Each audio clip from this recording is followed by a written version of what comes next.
Welcome to Aadya TV. నేను మీ journalist Arun. ఈ రోజు రాష్ట్ర ప్రభుత్వంలో రైతు భరోసా ఇస్తామని ఒక నిర్ణయం తీసుకున్నది. దాని పట్ల మాట్లాడే ప్రయత్నం చేద్దాం. మనతో పాటు బీఆర్ఎస్ సీనియర్ నేత రూపారెడ్డి ఉన్నారు. మేడం నమస్తే. నమస్తే అండి. మేడం చెప్పండి మేడం, ఇప్పుడు ఈ ప్రభుత్వం తీసుకున్న నిర్ణయాన్ని ఎట్లా చూడొచ్చు రైతుల పట్ల? నిజంగా చాలా సిగ్గుచేటు అని చెప్పాలి. ఇవాళ కాంగ్రెస్ ప్రభుత్వం తీసుకున్న నిర్ణయము గతంలో వారు ఇచ్చిన మాట ఇంద్రమ్మ సాక్షిగా అని చెప్పి ఆయన చాలా గట్టి గొంతు వేసుకొని తెలంగాణ రాష్ట్ర ప్రజలందరికీ వినే విధంగా చెప్పిండు. ఆయన సోనియమ్మ సాక్షిగా మేము 10,000 చొప్పున భిక్షం వెయ్యము అని చెప్పి అన్నాడు. నిజంగా సిగ్గుండాలని ఆ మాట అనడానికి. ఇవాళ 15,000 చొప్పున నువ్వు ఇస్తా అని చెప్పినావు, మళ్ళీ నువ్వేం ముఖం పెట్టుకుంటున్నావు? ఇక నిన్నేం మాట అనాలా? నిన్నేమనాలి? నువ్వు బిచ్చం ఎత్తుకునేటోడు అనాలా? ఇంకా నిన్నేమనాలి? నువ్వు నోరు జారేటప్పుడు, మాట ఇచ్చేటప్పుడు మోసపూరిత హామీలు ఇచ్చి ప్రజలకు మోసం చేసి ఓట్లు వేయించుకొని ప్రజలను మోసం చేయకుండా మళ్ళీ రైతన్నలు అన్నం పెట్టే రైతన్నలను కూడా నువ్వు మోసం చేస్తున్నావు కదా. మరి 15,000 ఇస్తున్నావు, నీ రోషం ఎక్కడ పోయింది? నీ పౌరుషం ఎక్కడ పోయింది? నీ మాట విధానం ఎక్కడ పోయింది? నువ్వు మాట ఇచ్చిన మాట ఎక్కడ పోయింది? ఇవాళ బిచ్చం వేస్తా మేము ఇస్తే బిచ్చం అన్నావు, మళ్ళీ నువ్వు ఆ బిచ్చం కూడా వేయడానికి నీకు చేతన అవుతలేదు కదా. నువ్వు మాట ఇచ్చినావు 15,000 అని ఎక్కడ పోయింది నీ మాట? ఇవాళ రైతన్నలు ఎంతో సంతోషంగా పండుగను సంక్రాంతిని జరుపుకుందాం అనుకున్నారు. అటువంటి రైతన్నలకు కూడా నువ్వు ఇవాళ బాధ పెట్టి మళ్ళీ డేట్ నెంబడి డేట్లు పోస్ట్ పోన్ చేసినావు. చేత కానప్పుడు నువ్వు ఎందుకు ఇవ్వాలి హామీలు?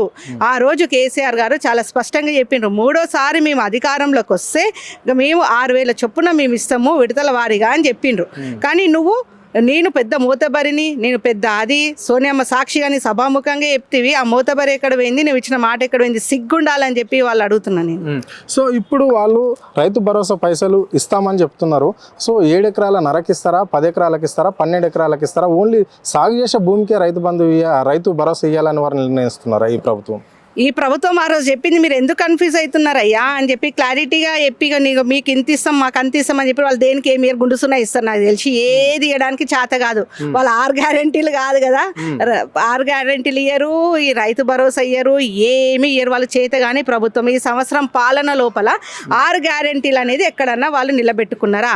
ఇవాళ రైతు భరోసా అనేది కూడా అంతే. ఇవాళ గుండుసున్నా చూపించిండ్రు, రైతులకు కూడా ఇబ్బంది పెడుతున్నారు. వాళ్ళు ఏది కూడా వాళ్ళు ఫుల్ఫిల్ చేయడానికి వాళ్ళ చేత కాదు. రేవంత్ రెడ్డి గారు ఆ రోజు అధికారం ఎక్కాలని చెప్పి నోటి మాట ఏది వస్తే అది చెప్పడం తప్పితే ఇంకేమి లేదు. మొత్తం ప్రజలంతా మోసపోతున్నారు. ఇవాళ తెలంగాణ రాష్ట్ర ప్రజలు అందరూ కూడా ఎంతో బాధతో ఉన్నారు. ఇవాళ ఆడబిడ్డల్ని తీసుకున్నా, పసిపిల్లల్ని తీసుకున్నా, ఇప్పుడు స్కూల్ పిల్లల్ని చూసుకున్నా, ఎక్కడ పోయినా సరే ఈ తెలంగాణ రాష్ట్రం అంతా అస్తవ్యస్తం అయిపోయింది. ఏదో నోటికొచ్చిన విధంగా ఒక అవగాహన లేకుండా, ఒక క్లారిటీ లేకుండా ఏది పడితే అది చెప్పుకుంటూ పోయిండు. ఒక్కటనే ఇంప్లిమెంట్ చేసిండా? చేయడానికి చేత కాలేదు. అట్లాంటప్పుడు నువ్వు ఎందుకున్నావు అధికారంలో? నీకు ఇవాళ ప్రజలందరూ కూడా నీకు ఒక అధికారం ఇచ్చిండ్రు. దేనికి ఇచ్చిండ్రు? ఒక హామీని నిలబెట్టుకోవడానికి ఇచ్చిండ్రు, ఇచ్చిన మాటలను నిలబెట్టుకోవడానికి ఇచ్చిండ్రు. నువ్వు ఇవాళ ఇంద్రమ్మ సాక్షి అంటావు, అన్నీ చెప్తూ ఏం చేసి నువ్వు అసలు ఆడ ఇంద్రమ్మని బదలం చేసి, వీడ సోనియా గాంధీని బదలం చేసి, వీడ మొత్తం కాంగ్రెస్ పార్టీనే అతలాకుతలం చేస్తున్నావు నువ్వు. అందులో ఉండి కూడా అక్కడున్న నీ వెనకాల ఉన్నోళ్ళు కూడా నీవు చేసే ఈ రాజకీయ పరిస్థితులను ఎక్కడ కూడా ఆస్వాదించలేని పరిస్థితుల్లో వాళ్ళు కూడా ఉన్నారు. అంటే ఈ రోజు ఈ తెలంగాణ రాష్ట్రాన్ని సస్యశ్యామలంగా 10 ఏళ్ళు పరిపాలించిన కేసీఆర్ గారి నాయకత్వాన్ని నువ్వు ఇవాళ తెలంగాణ ప్రజలందరినీ ఇబ్బందులకు గురి చేసినావు. నీలాంటి వాడి సీఎంగా ఫస్ట్ టైం ఇట్లాంటి సీఎంని మేము చూస్తున్నాము. ఇంత మాట తప్పిన, ఇంత నీచంగా ప్రతి ఒక్కరితోటి తిట్లు తిన్న సీఎం ఈయననే చూస్తున్నాం. ఇంకా ఎవరిని చూడలేదు రాష్ట్ర వ్యాప్తంగా, తెలంగాణ రాష్ట్ర వ్యాప్తంగా. ఓకే, చివరిగా ఈ రాష్ట్రంలో రియల్ ఎస్టేట్ రంగం ఏ విధంగా ఉంది? ఇప్పుడు గతంతో పోల్చుకుంటే ఈ సంవత్సర కాలంలో ఏ విధంగా అనిపించింది? ఇక రియల్ ఎస్టేట్ రంగం గురించి చూస్తే అసలు బిల్డర్ల పరిస్థితి కానీ, రియల్ ఎస్టేట్ ల్యాండ్ లార్డ్స్ వాళ్ళ గురించి కానీ, ఇప్పుడు వెంచర్స్ వేసిన వాళ్ళ గురించి కానీ చూస్తే నిజంగా వాళ్ళ బాధలు వర్ణనాతీతం. నేను కూడా అందులో ఒక మెంబర్నే అనుకోవాలి. నిజంగా మేము ఎవరికి అదే మింగలేక కక్కలేక అంటాం కదా. నిజంగా ఇవాళ ఎంత బాధ అనిపిస్తుంది అంటే, బిల్డర్స్ వాళ్ళేమో బయటకు వచ్చి చెప్పుకోలేరు. ఒక స్టేజ్లో ఉన్న వాళ్ళు ఏమని చెప్పుకుంటారు? దివాళి తీసిన కోతుల్లాగా ఏమని చెప్పుకుంటారు? ఏం చెప్పుకోలేరు. అట్లా అయిపోయింది. ఈ ప్రభుత్వం వచ్చినాక వాళ్ళు బిల్డర్స్కి ఏం చేయాలని అర్థమైతే లేదు, ల్యాండ్ లార్డ్స్కి ఏం చేయాలని అర్థమైతే లేదు. ఏదో షో పుట్టప్లాగా ఏదో తీసుకుంటున్నాం అన్నట్టు అట్లా చూపించుకోవడం తప్పితే ఇంటర్నల్గా వాళ్ళ బాధ వర్ణనాతీతం. నిజంగా ఎంత బాధపడుతున్నారంటే ఇవాళ రియల్ ఎస్టేట్ రంగాన్ని, మనకి ఇన్కమ్ వచ్చే రంగాన్ని నువ్వు ఎక్కడైతే మనకి ఇన్కమ్ సోర్స్ ఉందో, ఎక్కడైతే ప్రజలు హ్యాపీగా ఉంటున్నారో, ఎక్కడైతే తెలంగాణ రాష్ట్రం మంచిగా అభివృద్ధి బాటలో ఉందో, ఒక తెలంగాణ రాష్ట్రం ఉన్నప్పుడు ఎవరైనా సరే ప్రిఫర్ చేసేది ఒక హైదరాబాద్ సేఫియెస్ట్ ప్లేస్, మనకి ఇన్కమ్ ఉన్న సోర్స్, అది హైదరాబాద్ చాలా మంచిది. ఈవెన్ ఎడ్యుకేషన్కి తీసుకున్నా ఎవరైనా సరే అదర్ స్టేట్స్ అందరు కూడా వరల్డ్ వైడ్ తీసుకున్నా కూడా ఒక Hyderabad is a best place అని చెప్పి, ఒక రంగారెడ్డి డిస్ట్రిక్ట్ తెలంగాణ రాష్ట్రం అనేది ఒక బెస్ట్ ప్లేస్ అని చెప్పి, ఒక బెస్ట్ ఉండే ఆప్షన్ లేకుండే, ఇంకా బెస్ట్ అని ఒక డిసైడ్ ఉండే. అట్లాంటిది ఇవాళ హైదరాబాద్ అంటేనే భయపడుతున్నారు. ఎందుకంటే ఈ హైడ్రా వచ్చి కూల్చివేతలు, ఈ మూసి కూల్చివేతలు అంటాడు. అసలు ఈ కూల్చివేతలు ఎందుకు, ఇది ఎందుకు, నువ్వు ఎందుకు డిస్టర్బ్ చేస్తున్నావు? నువ్వు ఒక డెవలప్మెంట్ కోసం వచ్చినావు, ఒక సీఎం హోదాలో నువ్వు ఉన్నావు, ఆ హోదాని నిలబెట్టుకో. ఒక్కటి చేయకపోయినా ఒకటన్నా మంచి చేసి నిలబెట్టుకో. ఏ కాడికి బూతుల పురాణం, తిట్లు తప్పితే ఇంకేమన్నా నేర్పిస్తున్నావు నువ్వు సమాజానికి? ఇవాళ ఒక స్కూల్ పిల్లలు ఒక టీవీ ఆన్ చేసి సీఎం ఏం మాట్లాడుతున్నాను చూస్తే, అరే నీ గుడ్లు వీక్తారా, నీకు బిచ్చం వేస్తున్నారా, ఆడక తిన, ఇవా నేర్పించేది. వ్యవస్థ ఎక్కడ పోతుంది? నువ్వు ఒక సీఎం హోదాలో ఉన్నావు, మా లాంటి చిన్న వ్యక్తులతో నువ్వు చెప్పించుకునే స్టేజ్కి ఇవాళ దిగజారినావు అంటే కాంగ్రెస్ ప్రభుత్వం ఎంత దిగజారింది అనేది నేను ఇవాళ అంటున్నాను. అంటే ఇప్పుడు ఈ కాంగ్రెస్ పార్టీ అభివృద్ధి చేస్తా అని అనుకొని ముందుకు పోతుంటే, మేము ముందుకు పోతే ఓన్లీ బీఆర్ఎస్ నాయకులు, బీఆర్ఎస్ కార్యకర్తలు అడుగున అడ్డుపడుతున్నారు. అభివృద్ధులు చేయకుండా ఈ రాష్ట్రంలోని కంపెనీలు కావచ్చు, లేకుంటే ఏమన్నా పరిశ్రమలు తేవాలంటే కూడా వీళ్ళు అడ్డుపడుతున్నారు అని చెప్పేసి సీఎం అంటున్నాడు. దీన్ని ఎట్లా చూడొచ్చు మనం? బీఆర్ఎస్ ప్రభుత్వం అడ్డుకట్ట వేసిందని నువ్వు ఏ విధంగా మాట్లాడుతావు? బీఆర్ఎస్ ప్రభుత్వము అన్ని డెవలప్మెంట్స్ చేసింది. ఇవాళ తెలంగాణ తల్లిని మనము ఎప్పటి నుండో పూజిస్తున్నాం ఒక తల్లిలాగా.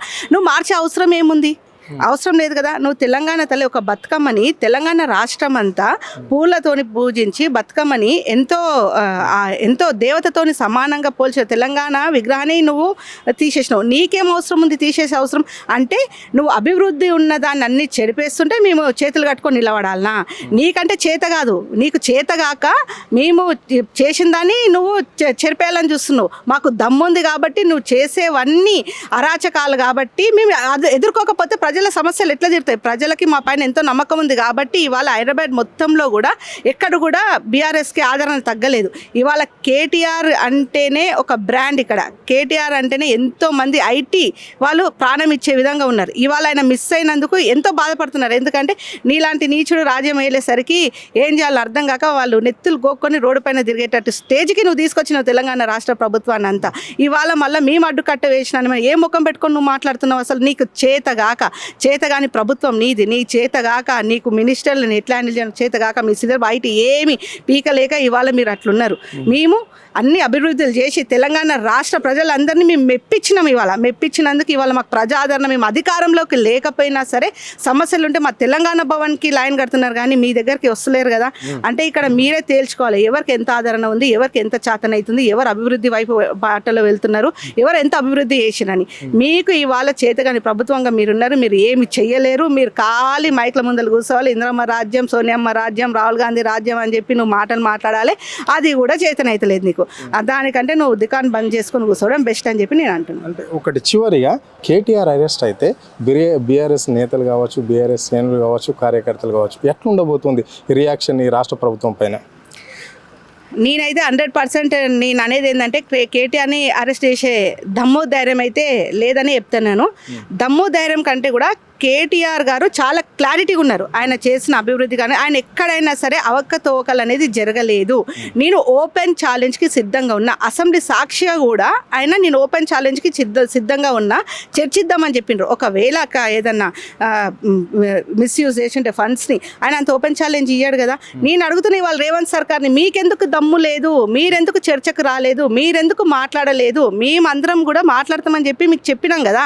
అసెంబ్లీ సాక్షిగా కూడా నేను మాట్లాడదాం, చర్చిద్దామని చెప్పిన. మీకెందుకు ఆ దమ్ము లేదు? మీరు లా అండ్ ఆర్డర్ని మీ చేతిలో పెట్టుకొని మీరు ఇష్టానుసారంగా మీరు కేసులు ఏం బనాయించినా న్యాయమే. న్యాయాన్ని ఎవ్వరూ గెలవలేరు. భగవంతుడు సాక్షిగా కేటీఆర్ గారు కూడా ఖచ్చితంగా ఇవాళ ఆ రోజు అనుకున్నాం మనం, కడిగిన ముత్యంలాగా కవితక్క బయటికి వస్తుందని. ఇవాళ పిడికిలు బిగించి జై తెలంగాణ అని చెప్పి ఏదే విధంగా అయితే వచ్చిందో, ఇవాళ కేటీఆర్ అరెస్ట్ అయితే మటుకు తెలంగాణ రాష్ట్ర ప్రజలు ఎవ్వరు ఊకోరు, నాయకులు ఎవరు ఊకోరు, కార్యకర్తలు ఎవరు ఊకోరు. ఆయనకి ఒక్క ఒక్కసారి అరెస్ట్ అయితే ఏ విధంగా ఉంటుందో రేవంత్ రెడ్డి నెత్తికి గొంగడేసుకొని ఇంట్లో కూర్చోవాలి. ఎందుకు చేసినాం రా నాయనా ఈ పని అని చెప్పి అని అట్లా తలుచుకునే రోజు రేవంత్ రెడ్డికి వస్తుంది. అది జరగకుండా చూసుకోవాలని చెప్పి వాళ్ళు రేవంత్ రెడ్డి గారికి నేను కోరుకుంటున్నాను. ఓకే రైట్, ఇది పరిస్థితి. అంటే ఆయన ఇచ్చిన 6 గ్యారంటీలు కాదు, రైతులను కూడా మోసం చేసిండు. 6 గ్యారంటీలు పక్కకు పెడితే రైతులను కూడా పూర్తిగా మోసం చేసిండు ఈ రాష్ట్రంలో మరోసారి సీఎం. మళ్ళీ ఇంకో విషయం, కేటీఆర్ని అరెస్ట్ చేస్తే మాత్రము ఇక్కడ రాష్ట్ర ప్రజలు ఎవరు కూడా ఊకోరు. అభివృద్ధి చేసిన వ్యక్తిని అంటే ప్రశ్నించే గొంతులను అరెస్ట్ చేయడం ఏంటి అని చెప్పేసి ఆ రూపారెడ్డి గారు చెప్పడం అనేది జరిగింది. సో ఇదే కానీ ఈ సీఎం ఇదే వైఖరితో ఉంటే మాత్రము రాష్ట్రము కేటీఆర్ని అరెస్ట్ చేస్తే అగ్గి గుండమై మారిపోతుంది అని చెప్పేసి సూటిగా సీఎం రేవంత్ రెడ్డికి హెచ్చరించడం అనేది జరిగింది. కెమెరా పర్సన్ శ్రవంత్ అరుణ్, ఆద్య టీవీ, హైదరాబాద్.